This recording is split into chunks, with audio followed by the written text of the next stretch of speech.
I think you have a president who is way, way off, who is, in my view, the most dangerous president in American history, taking us in the wrong direction in every area.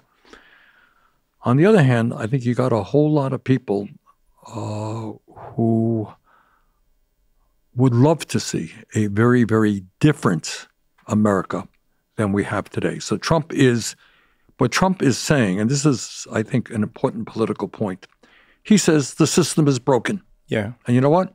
He's right. System is broken. Problem is his solutions will make a bad situation worse.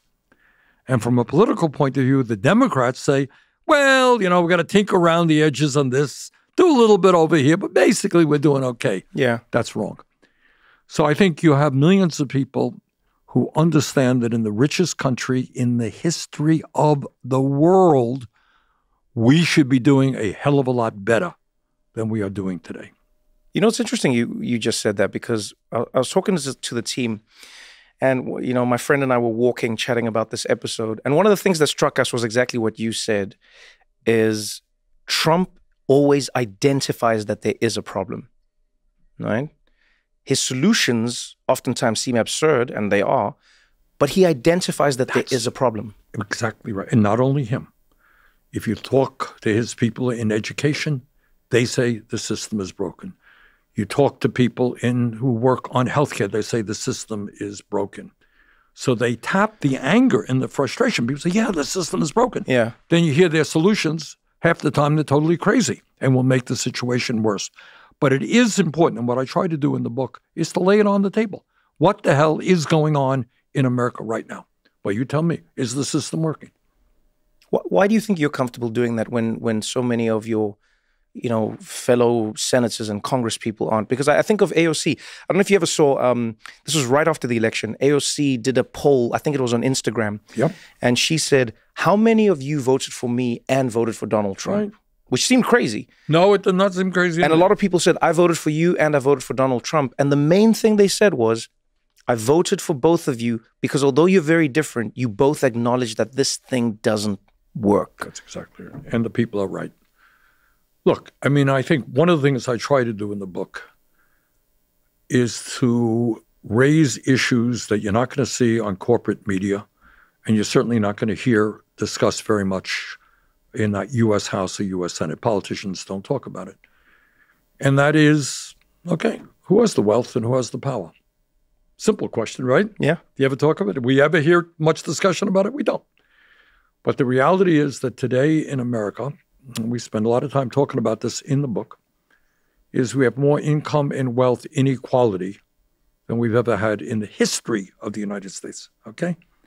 Now, you tell me if it's not crazy. I think it's crazy that you have one guy, Elon Musk, owning more wealth than the bottom 52% of American households. Bottom 52%? Yes. Is that insane? I think it is. But here's another point. Who determines what we should get outraged about? All right. So some kid with a gun walks into a shop down here and shoots somebody. We're all outraged. And we should be. Okay. Crime is a serious problem. But if the heads of the fossil fuel industry lie to us day after day and are jeopardizing the well-being of billions of people on this planet, should we get outraged or should we give them an award for being great humanitarians? In other words, you understand what I'm saying? Yeah, no, I get exactly what you're saying. They control the culture, what we're supposed to respond to. So to me, you lay it right on the table. It is insane that one person owns more wealth than the bottom 52%. Top 1% owns more wealth than the bottom 93%. CEOs make 350 times what their workers make. See, just put that on the table. Should we be discussing that day in and day out? I think we should.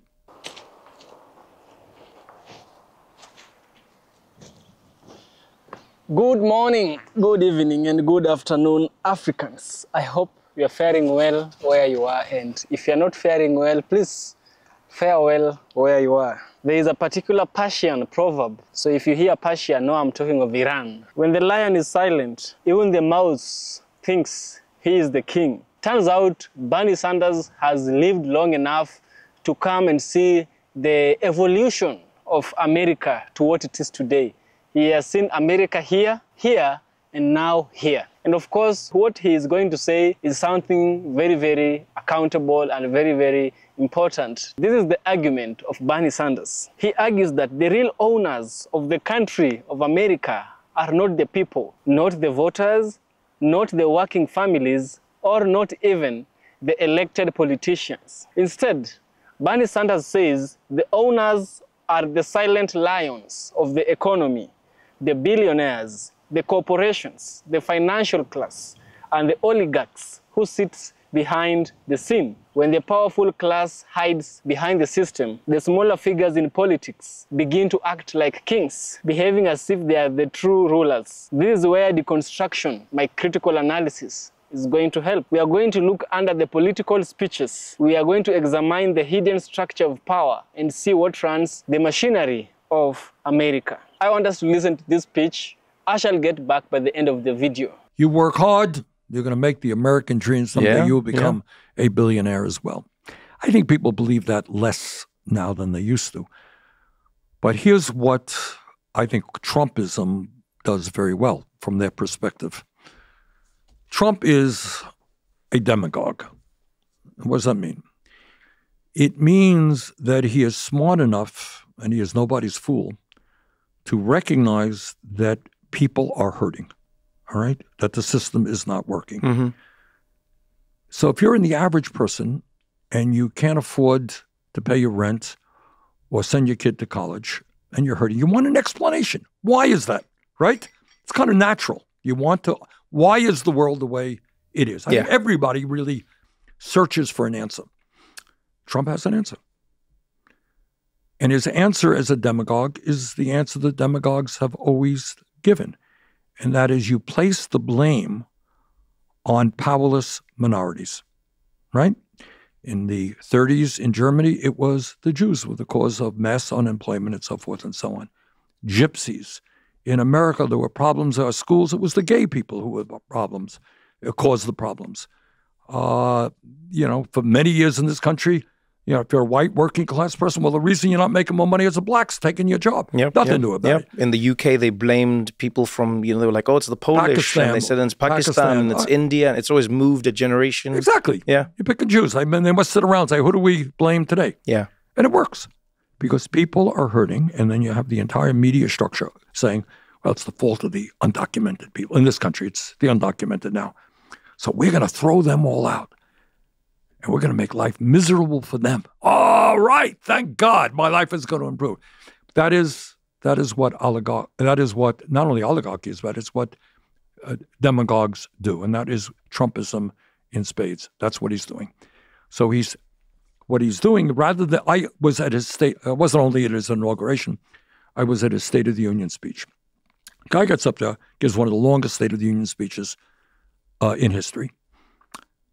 Did he have one word to say about the healthcare crisis in America? No. Did he have one word to say about the housing crisis in America? No.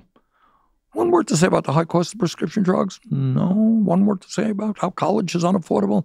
No. What did he spend his time thinking about? He spent probably 10 minutes on blaming, on describing how so whether this is true or not, who the hell knows?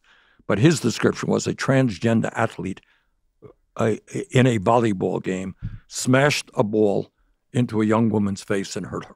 We heard that, right? One of the great crises is what happened on a volleyball court to one young woman. Okay? And the rest was terrible crimes. And they were committed by undocumented people against young women. Okay? Because we know, and then the verbiage starts, they're not really human.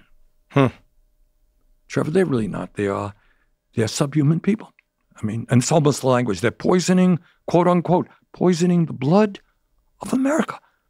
These are people who don't share human values. They're savages, I think is the word to describe it. Yeah. Well, that terminology sound familiar? We've heard it before. Yeah. All right. When you demonize a person and you make that person less than human, there's no telling what you could do to that person. And then that is, if you go after those people, that is improving life for everybody else. So that's the big lie. That's what demagoguery is about. That's the move to authoritarianism. And that is what I stay up nights worrying about.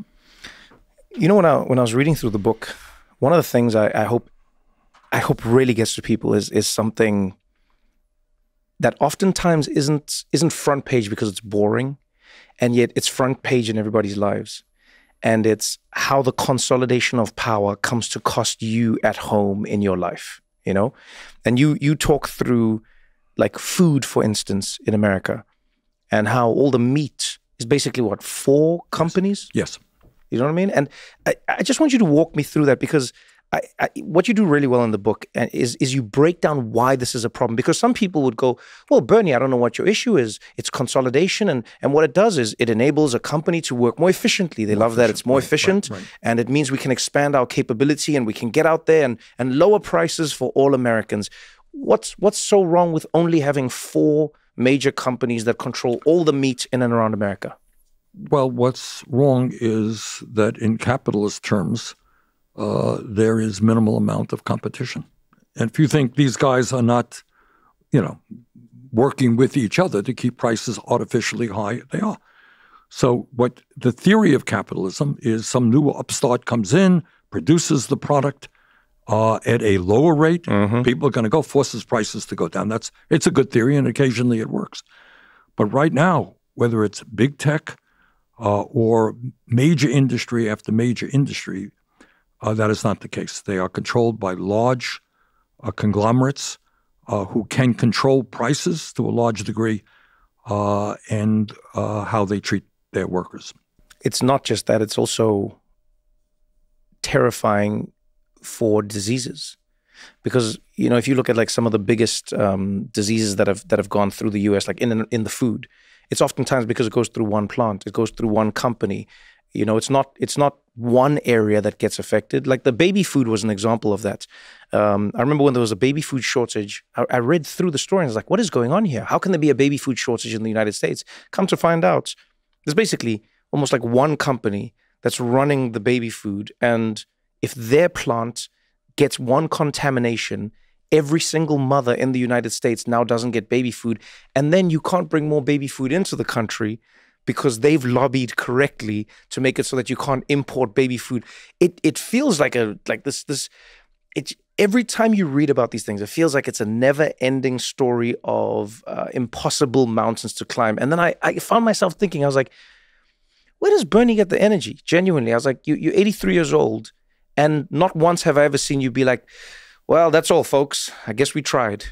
No. I genuinely want to know from you, like on a personal level, like what keeps you hoping, and then what keeps you pushing? What do you see that many people don't when they give up? I will tell you what I see, and it's part of this fighting oligarchy tour, some of which I did with Alexandria Ocasio-Cortez, Greg Gazar from Texas, others. I am extraordinarily fortunate as someone who has been to every state in this country, and I say this not to be rhetorical or to be overly romantic here, but I have met so many unbelievably wonderful people. And I have worked with local unions where you have blacks and whites and Latinos standing together, taking on corporate greed. I have talked to young people who have a vision for this country that is so different than the one of today, which is based on greed and selfishness. They want a very different America. So talking to a lot of young people, talking to working people, it really does inspire me. If you go to a rally as we had, I describe it in the book. If you go to a rural area in California, Folsom, California. Have you heard of Folsom, California? I've never heard of Folsom, California, no. All right. How I had heard of Folsom, many of your viewers will have heard of it. That's where Johnny Cash did a song, Folsom Blues. So there's a prison, big prison there. That's all I had heard of Folsom. It was a rural area controlled by Republicans in the Congress. We had 30,000 people coming out. It was an insane thing. I mean, people was all over the place. Into L.A., there were 36,000 people. Denver, 34,000 or something like that. And you see that energy of people saying, you know what, we want real change.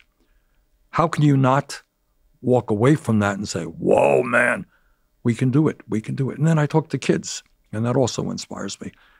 So the advantage that I have as somebody who's been to every state in the country, and I've had the opportunity to talk to, in this particular tour, we've been now to over 20 states.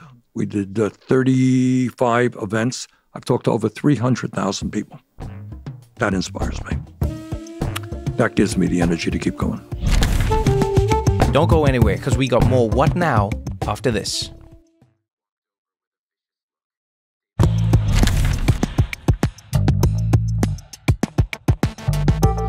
You said something a while ago that has stuck with me for years, actually.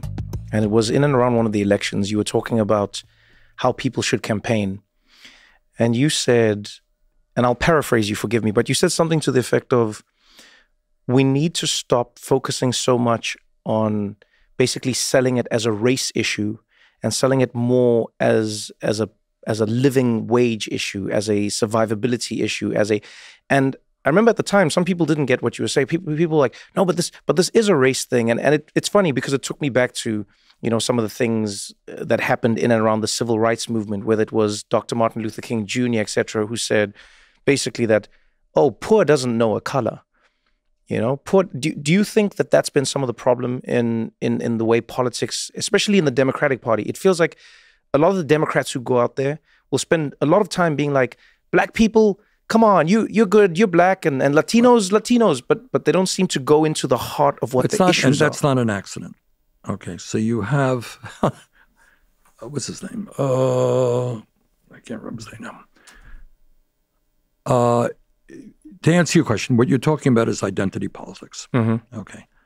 So we are so proud that for the first time, we have a judge from this state who is black, Latino, Asian, you name it.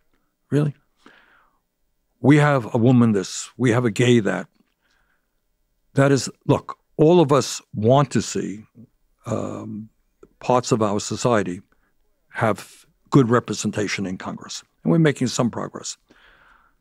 Donald Trump has surrounding him a whole lot of women. There are right-wing women governors all over this country, right?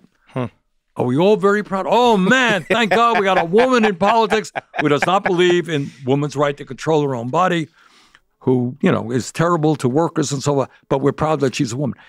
The issue is, and this is what I meant earlier, Democrats have retreated from class issues, from economic issues, from a desire to take on big money, to, isn't it wonderful? We have a woman here, and we have a gay person here, and we have a black person here, and a Latino person over there. And King, you remember, now, you want to hear how old I am? I was in Washington for the March on Washington, King's March on Washington. I heard Dr. King speak. You know what that march was called? It was called, if my memory is correct, Jobs and Freedom. Jobs and Freedom. Jobs actually went first. King understood that exactly as you described it. What good, and this is what he said. He said, what does it matter if a restaurant, which was segregated, is opened up if you don't have enough money to afford the damn hamburger, right? Yeah. All right. So you got open housing. That's great. You can't afford the rent. So for a myriad of reasons, some of which we have discussed, the Democrats have chosen to say, isn't it great? We have a woman this, we have a gay that, black that, rather than saying, hey, we got an economy that works for all of us, not just the few. That all of our people are earning a living wage. All of our people have health care. All of our kids, regardless of color, are able to get a good quality education. That together we're taking on climate change and creating jobs to save the planet for all of us.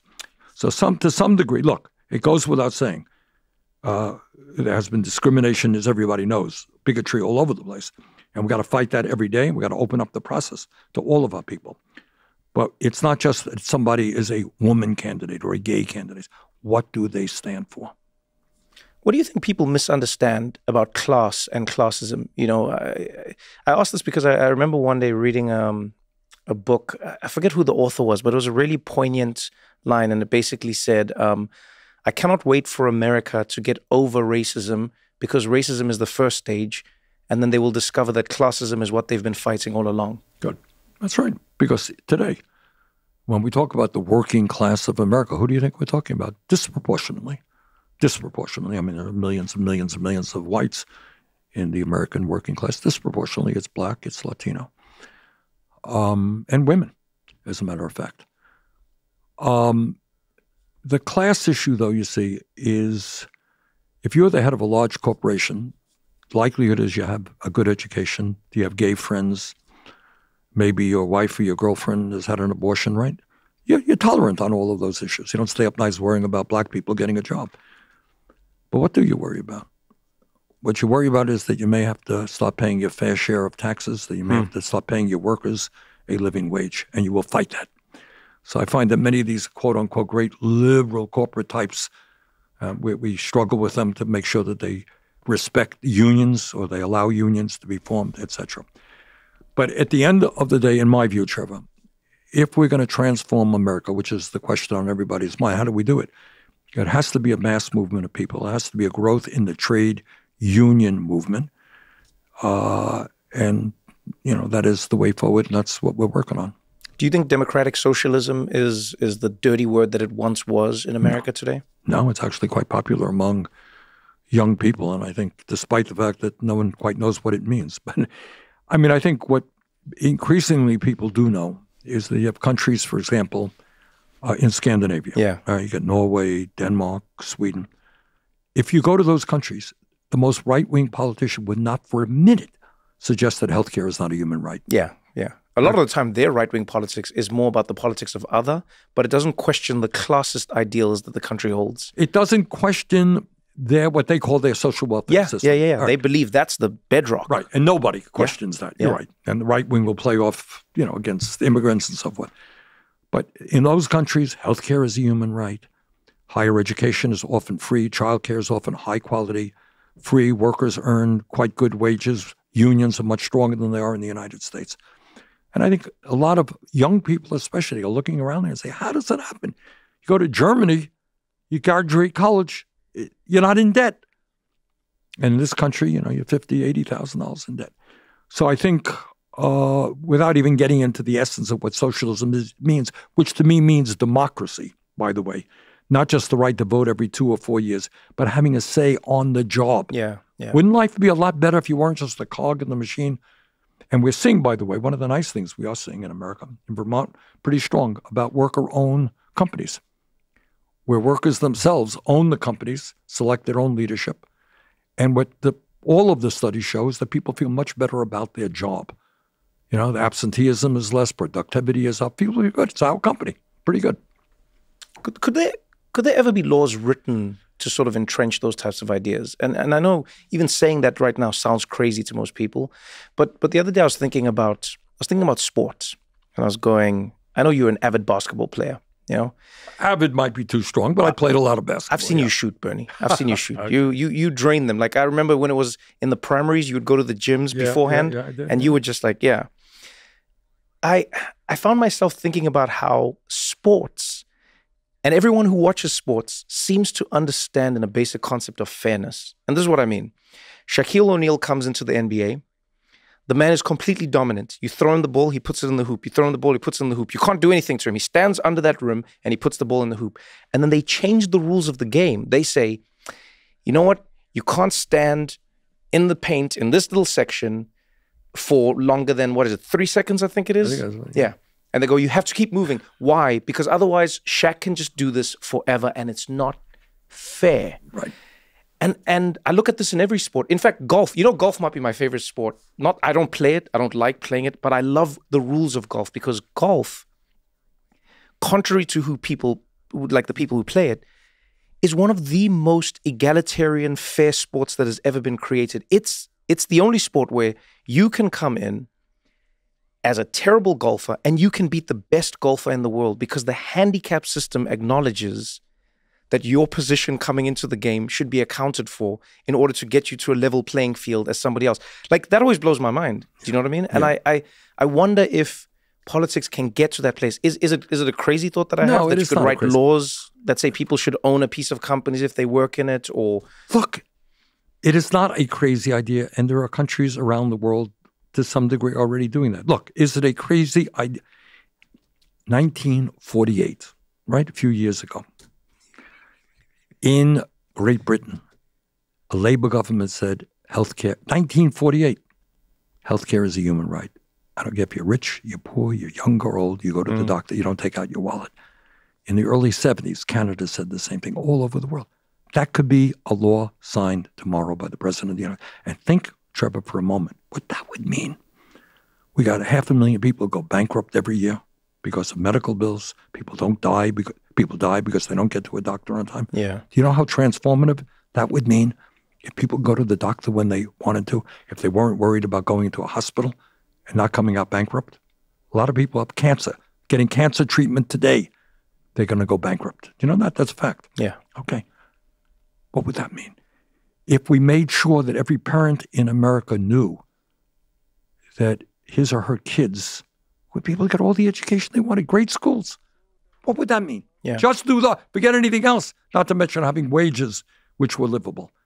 Is this a radical idea? It is not a radical idea. Okay? But what the system tells you, and that's what drives me crazy, and I try to get into it in the book. The system tells you this is communist, this is, this is impossible to do. Why? What's crazy is not that everybody has health care. It's crazy that Elon Musk owns more wealth than the bottom 52% of households. That's crazy. That's how we got to rethink things. How crazy is it to think of the possibility that another political party is what will help America? Because you know what it's like from the inside. Is it absolutely out there? Or No, is it's not. It may well happen. Is Trump always identifies that there is a problem, right? His solutions oftentimes seem absurd, and they are, but he identifies that there is a problem. Exactly right. And not only him. If you talk to his people in education, they say the system is broken. You talk to people who work on healthcare, they say the system is broken.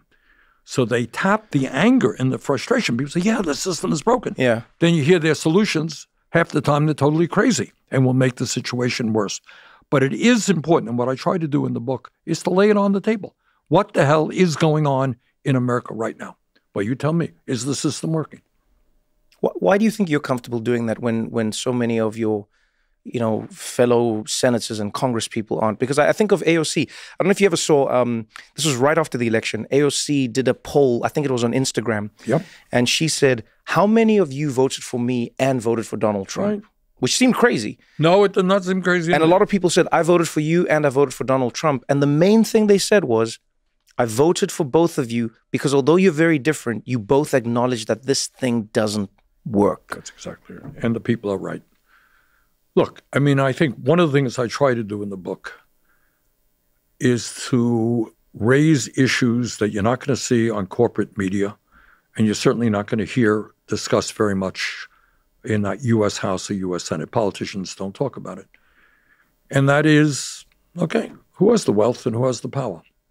Simple question, right? Yeah. Do you ever talk about it? Do we ever hear much discussion about it? We don't. But the reality is that today in America, and we spend a lot of time talking about this in the book, is we have more income and wealth inequality than we've ever had in the history of the United States, okay? Now, you tell me if it's not crazy. I think it's crazy that you have one guy, Elon Musk, owning more wealth than the bottom 52% of American households. Bottom 52%? Yes. Is that insane? I think it is. But here's another point. Who determines what we should get outraged about? All right? So some kid with a gun walks into a shop down here and shoots somebody. We're all outraged. And we should be, okay? Crime is a serious problem. But if the heads of the fossil fuel industry lie to us day after day and are jeopardizing the well-being of billions of people on this planet, should we get outraged or should we give them an award for being great humanitarians? In other words, you understand what I'm saying? Yeah, no, I get exactly what you're saying. They control the culture, what we're supposed to respond to. So to me, you lay it right on the table. It is insane that one person owns more wealth than the bottom 52%. Top 1% owns more wealth than the bottom 93%. CEOs make 350 times what their workers make. See, just put that on the table. Should we be discussing that day in and day out? I think we should. Some people say we're going after the wrong people, though. I've heard so many people, when I have these conversations with them, they go, why are you getting angry that Elon made money? I mean, Elon's made electric cars, and Elon has made this fantastic space internet, and Elon has made so much money for the American public, and Elon hires people, and Elon has factories. And why are you hating on him, Bernie? Why are you hating on the guy who's bringing ingenuity and he's bringing money? Like why? He's making the money. Good. That is exactly right, and millions of people share that view. So should we be, quote unquote, punishing Elon? No. But should we be living in a society which allows so few to have so much wealth and so much power? And it gets to a whole other issue, which we try to raise in the book. Mm-hmm. All right, everybody wants to make money, right? You want to make money, I want to make, everybody wants to live comfortably. Elon Musk wants to live comfortably. Is enough enough? When is enough enough? How much do you need? And how far are you willing to go to destroy the environment, all right, to get more, or to do things like recently, Trump's big, beautiful bill, $1 trillion in tax breaks to the 1%, massive cuts to Medicaid, nutrition, and education. And these guys will go further.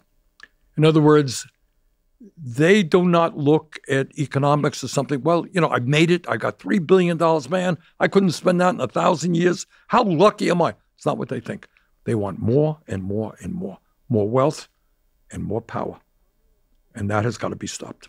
When you look at the way the system is built right now, I know it's easy for a lot of people to say, we hate oligarchs. And then other people say, oh, well, America doesn't have oligarchs. They go, America has a democracy. And America just has some very rich people who have made some important things that make the world go round. So we shouldn't call them oligarchs. We should call them business people. And that's what America's founded on. It's founded on business. How do you respond when somebody says, well, Bernie, you're just trying to interrupt a very natural thing that is capitalism, and it's the greatest system in the world? Well, you're in a hyper-capitalist situation. When we talk about oligarchy, you're talking about a small number of people with incredible wealth and power. Mm-hmm. All right, so what is their power about? Their power is not only that they control to a significant degree the entire economy. So today, not only do you have more income and wealth inequality that we've ever had, you have more concentration of ownership. Okay? That means fewer and fewer large corporations own and control what is produced, what their workers make, what you pay at the grocery store. Yeah. Okay. And then on top of that, these corporations themselves are owned by huge Wall Street firms. So you have companies like BlackRock, Vanguard, State Street.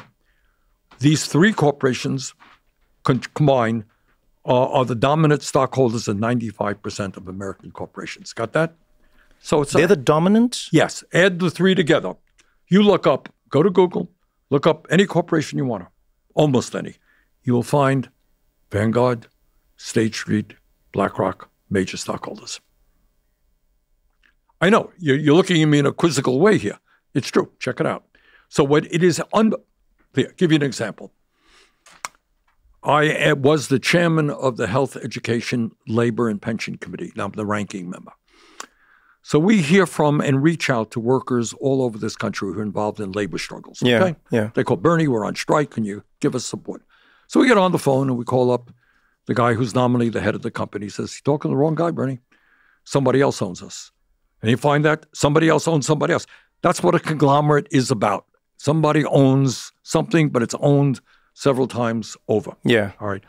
It's a relatively small number of people who control the economy. That's called oligarchy. But it's not just that. How do you get the information? You're in the information business, right? Or the entertainment bit. That's what you do for a living, correct? Mm-hmm, mm-hmm. So who owns the media? You tell me. It's a few companies now. That's right. Yeah, and everything's getting consolidated. It's becoming smaller and smaller. It's fewer and fewer people. You got it. Yeah. All right. So what my understanding is, you have 6 large international conglomerates, media conglomerates, that control about 90% of what the American people see, hear, and read. All right, so take a look. Talk about oligarchy. Mr. Musk, is that all he does is make electric vehicles? Not quite. He owns Twitter, right? Yeah. Oh, what about Mr. Bezos? Well, he owns the Washington Post, which is a very influential newspaper, and he owns Twitch. Oh, what about the Ellison family? Well, they just bought Paramount, which happens to own CBS movie, all right? And then you got Mr. Zuckerberg, of course, who owns Meta, which controls Facebook and Instagram. So you got 4 of the wealthiest guys in America owning us, just those. Not to mention Rupert Murdoch, obviously owns Fox, the Wall Street Journal, the New York Post, right-wing newspapers all over the world. You check out who owns newspapers in the United States, billionaires by and large. So you add up income and wealth inequality, concentration of ownership, control over the media. And let me throw out another one. We talked about democracy. Well, Trevor, do we live in a democracy? People would say yes. And the answer is yes and no. We have elections, right? So who plays the influential role in elections? All right, let's go back just to the last election.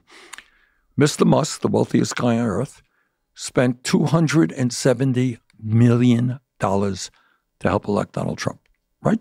$270 million, that's true. Yeah. And his reward, these guys don't make investments without getting something in return. True? I mean, they don't do it out of the goodness of their heart. So forget all the tax breaks and other breaks that he got. He got to run the government for 3 or 4 months and impose his right-wing extremist ideology on the American people. I'll give you another example. There was this so-called big, beautiful bill. What happens if a Republican were to stand up and say, you know what, I looked at this bill, it ain't a good bill. And it happened. There's a guy named Tom Tillis. That name ring a bell to you? He's a senator from North Carolina, not the world's most famous senator, just kind of a typical conservative Republican. He made the mistake of actually reading the bill. And he discovered that several 100,000 people in North Carolina were going to lose their health insurance. He says, you know what, I can't support that. You know what happened to him? Literally within hours, Trump was on social media ripping the hell out of this guy. Billionaires were saying, we are going to, we got a primary opponent against you. And I think in a day, he said, forget it, I'm out of here. I'm not running for re-election. So right now, what oligarchy is about is not only controlling the economy, controlling the media, it is also controlling the political process. Yeah. And it's not just Republicans. Kamala Harris had some 80 billionaires contributing to her campaign. And I think that resulted in her running a much more conservative campaign than she should have run. It was an election that she should have won, in my view. She lost it because of conservative influence from the billionaires who told her not to speak up for working families. That's called oligarchy. Does that sound like an oligarchy to you? It sounds like an oligarchy. The only thing that comes to my mind is that I think of an ecosystem. Any ecosystem goes out of balance when one species is sort of allowed to thrive by itself without a natural predator of some sort. So it's a weed or a plant that moves, and then all of a sudden it just proliferates or propagates over and over. You get what I'm saying? It can be a rabbit that goes from one island to another, and all of a sudden it can just breed to infinity and wipe things out. I wonder if America can get out of this place, because as you just said, there's something really interesting to what you just said. The Republicans have very openly said, especially under Trump, we're pro-business and we're with these people. Democrats say they're on the side of the people, but then a lot of the time their actions don't seem to match up. It seems like Trevor, let's not be naive. No. I don't think anyone in America believes that Democrats are on the side of working class people. I mean, there's some rhetoric occasionally, but most working people don't know it. And in fact, the dynamics of American politics is over the last 40 or 50 years, the Democratic Party, which once was the party of the American working class, is now, a corporate party, which has done, in fairness, and I always say this, we have made significant advances in civil rights, in women's rights, in gay rights, and at least in environmental consciousness. Democrats deserve a lot of credit for that. But in terms of representing the needs of the working class, if they represented the needs of the working class, you would not have this massive income and wealth inequality. And equally important, today, I talked about the rich getting richer and all that stuff. Yeah. What's going on for the work? You tell me, what's going on for the working class in America today? How are they doing? Earning less than ever before. That's right. Income's not matching up with inflation. You got it. Yeah. So here's a startling fact. We put it in the book. And that is, over the last 50 or so years, real inflation accounted for wages, weekly wages, for the average American worker is lower today than it was 50 years ago. lower today Low, than it was 50 years now, ago. Think about the explosion in technology, right? Workers are far more productive. They're producing a lot more. And yet during that entire period, despite increases in worker productivity, real inflation accounted for wages are lower. Meanwhile, during that same period, there was a $75 trillion transfer of wealth that went from the bottom 90% to the top 1%. So you add all of that stuff up, it's not hard to, I think people instinctively understand it. The very rich are doing phenomenally well. Massive transfer of wealth, working families are struggle. 60% of people in America today live paycheck to paycheck. We have the highest rate of childhood poverty of almost any major country on earth, highest rate of senior poverty of almost any major country on earth. That is where we are as a nation today. In the book, you tell a story about being at Trump's inauguration. No, and you're reminding me of that, right? You wrote it in the book. I know. And you talk about looking around at the people who are gathered there. And obviously, there's everyone, who works in the government, senators, etc. But you notice there's an outsized collection of the richest people in the world. Like the way you describe it, it sounds less like an inauguration, more like a board meeting, like a... That's true. It seems like, I want to know if you think this is the worst it's been. Was it growing to this? Because it surely didn't just happen overnight. No, of course not. What do you think was the first domino? If we were to take a step back and go, okay, Bernie, when do you think you remember seeing the first domino where you went, oh man, this is not how it's supposed to go? I don't know if I know the answer to that, but I will tell you. I mean, again, going back to the inaugural, yeah, you had the three wealthiest guys, Musk, Bezos, and Zuckerberg, sitting right behind Trump. And right behind them were another, I think, 15 billionaires who Trump had nominated to head up major federal agencies, okay? That's the reality. This is a government of the billionaire class, by the billionaire class, and for the billionaire class. When did this begin? Did it just start under Trump?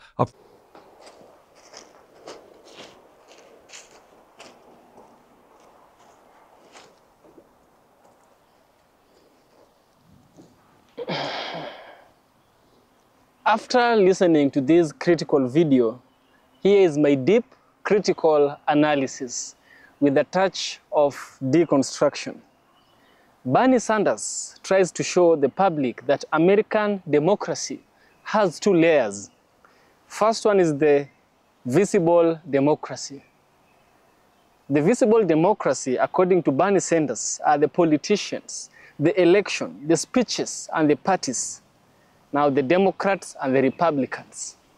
Another layer of politics in America is this, or another layer of democracy, the invisible democracy. Now this invisible democracy, according to Bernie Sanders, it is money, it is ownership, it is media control, and it is oligarchic power. You see?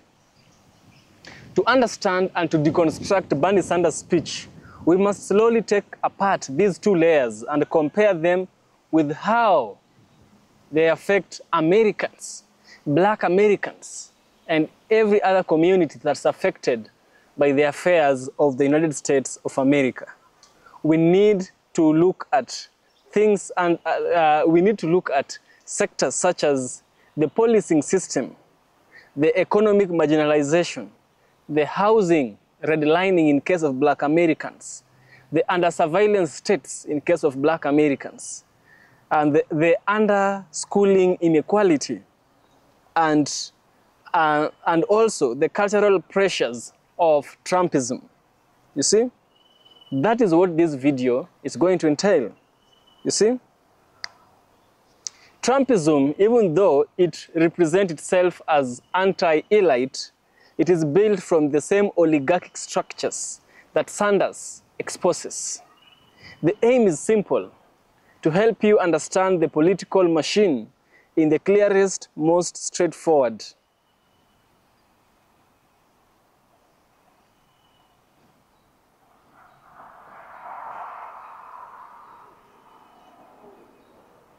What Bernie Sanders means by who owns America.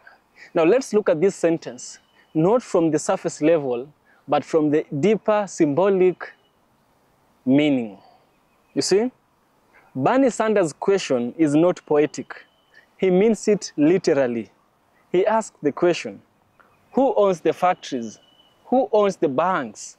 Who owns the markets? Who owns the land, the media networks, the political system, and who owns the debt of the American people? You see, when he breaks it down, he shows that a tiny group of individuals, a few large corporations, and a small circle of financial institutions own the economy of the American life. You see, this ownership gives them control over the wages being paid to the Americans, the food prices being put on the Americans, the housing. We have the healthcare, we have the military policy, we have the global trade, and also even the election. When you look at, or rather when you own the economic life of a nation, you own the political life too. This is the foundation of Bernie Sanders' critique. He says, America is not run by democracy. It is run by an oligarchy, a small ruling class with extreme wealth. Oligarchy, in Bernie Sanders' view, is not a complicated concept.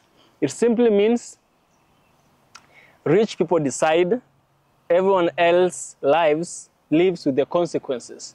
So after the rich person has decided, you live with the consequences of their choices, you know?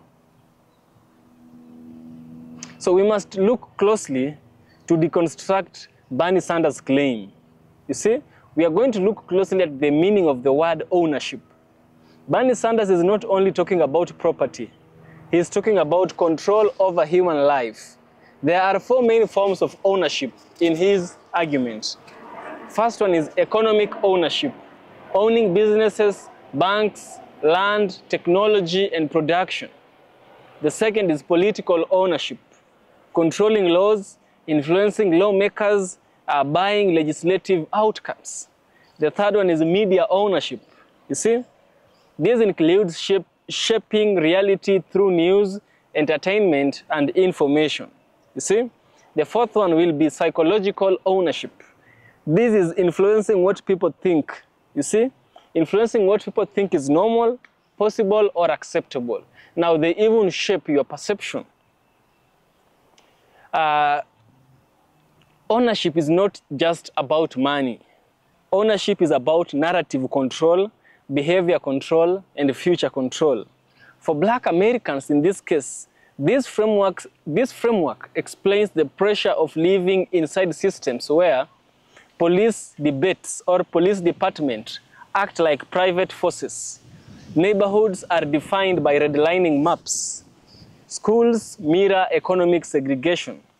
Healthcare institutions treat inequality as normal. Political parties compete for votes, but not for justice. And corporations decide the cost of survival. You see, when you look closely to these statements, who owns America, you get to understand one thing. Who owns the Black American future? Who owns Black labor? Who owns Black neighborhoods? Who owns Black pain and Black joy? Who decides what Black freedom looks like? Is a question that is being imposed. Bernie Sanders' speech becomes more than an economic message. It becomes a warning about who claims ownership over the lives of those who built the country but were never allowed to run it or to own it. So what is oligarchy and how it functions? I explained what is oligarchy, you see. According to Bernie Sanders, he argues that America has an oligarchic class, and this is what they do. They influence Wall Street, they control the tech sector, the pharmaceutical industry, they control the fossil fuel industry, they control the defense industry, and most importantly, the major media networks. They also shape political parties from the inside. Both Democrats and Republicans operate under their influence, you see? Now, this critical analysis is here to show you one thing. The oligarchic funds the political campaigns. The politicians then pass laws that favor the oligarchy. The public believes the politicians represent them. The policies then harm the very people who voted. This is especially visible in the Black communities. A billionaire funds a policy. The policy leads to school closures in black districts. The media explains it as budget adjustment. The community loses control of its own institutions. Sanders calls this cycle economic violence because it shapes the conditions of life and death without any physical weapon. It quietly destroys the stability, the hope, the income, the wealth, the safety, and the ability to imagine a better future. Black Americans face the sharpest effects because they were already placed at the bottom of the economic system through slavery, segregation, and structural racism. Oligarchy needs inequality to survive. This is according to Bernie Sanders. Inequality cannot exist, or rather oligarchy cannot exist without inequality. Inequality needs black oppression to remain stable, you know. Bernie Sanders sees Trumpism also as a political strategy that is built around division, resentment, and economic confusion. Trump represents himself as an anti-elite, but Sanders breaks this illusion by showing the black people that Trump cut taxes for billionaires. Trump deregulates cooperation. Trump attacks unions. Trump weakens the social safety nets. Trump gives more power to the oligarchs. Trumpism uses cultural fear to distract them from economic theft. To deconstruct Trumpism, we remove the emotional slogans and look at the structural purpose. You see, what is to blame immigrants? To blame immigrants is to protect the billionaires. That's Trumpism. What is Trumpism? To blame minorities. To blame minorities is to hide monopolies. Blaming protesters, this is to shield corporate power. You see, blaming the woke culture, this is avoiding talking about wages. And then the fifth one is blame black movements. This means that it is about talking about police militarization. You see? Bernie Sanders' point is simple. Trumpism is the political mask worn by the oligarchy. It tells poor white Americans that the enemy is their black neighbor, not the corporation outsourcing their job. It tells struggling families that the problem is the immigrant, not the billionaire raising the rent across the country. It tells the working class that their suffering is cultural, not economic. This machinery is effective because fear is cheaper than reform. Anger is easier than understanding. Division is faster than justice. You see? So here I am going to impose a question. What is the future of Black America and the question of ownership? You see? What is the future of Black Americans and the quest of ownership? Black Americans have always lived in a country they did not own. Example, black labor built roads, railroads, ports, farms, and industries. But black families were denied land and wealth. Black cultures shaped American music, language, and fashion. But black artists often lost ownership to corporate contracts. Black votes saved American democracy multiple times, but policies rarely protect black interests. Black neighborhoods generate billions in consumer spending, but corporations extract wealth without reinvesting. Bernie Sanders argues in this speech that the oligarchy depends on this dispossession. If black people began to own land, business, media channels, political institution, education system, local banks, and local food systems, then the oligarchy would lose its most dependable source of profit and control.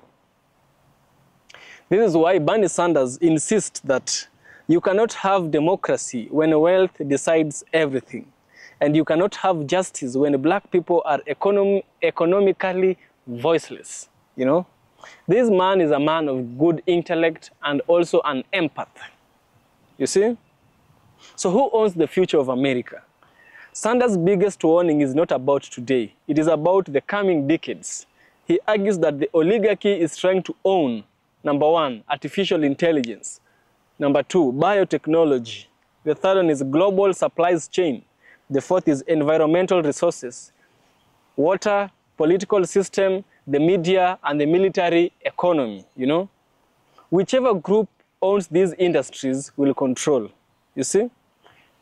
Whichever group who owns these industries will have control, you see. We have industries such as jobs, elections, war, health, information, identity, and the future lives of all citizens, especially the most vulnerable. You see, for Black American, this becomes a question of survival. Will their future belong to the people or to the ruling class? If the oligarchy owns the future, policing will become more automated.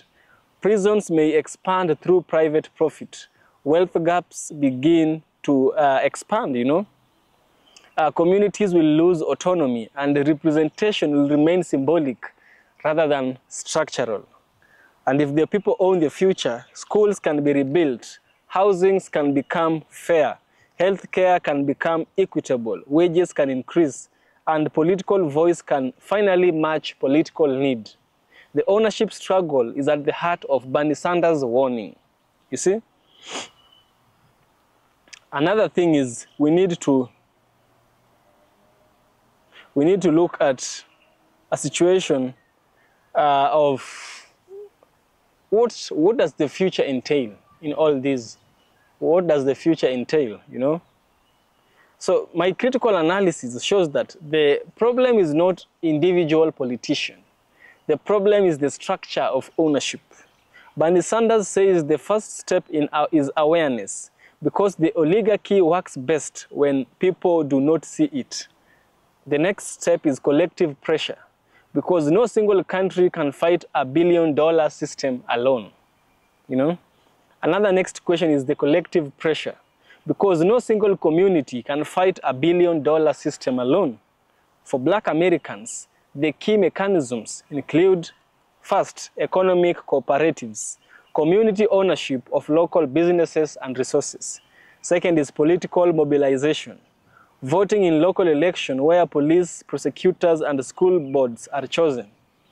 We also have media literacy, understanding who funds the narrative that shape public opinion.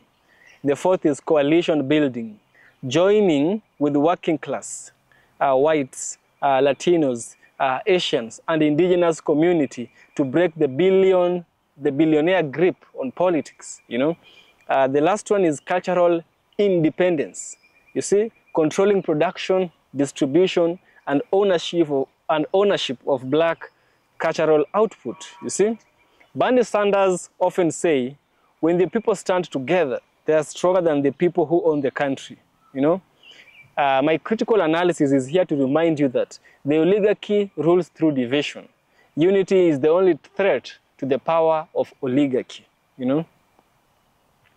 So let's have a final reflection on our proverb. When the lion sleeps, the mouse might think it is the king, you know.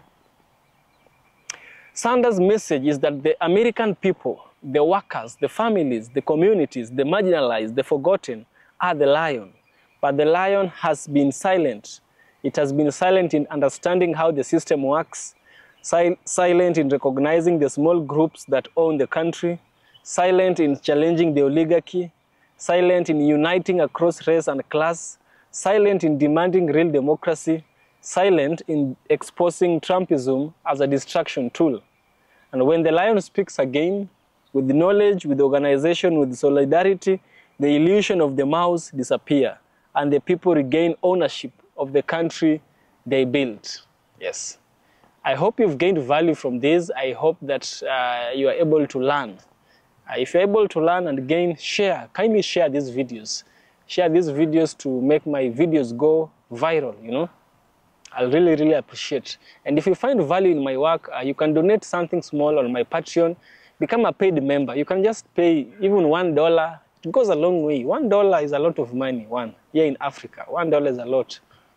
It's around 130 shillings.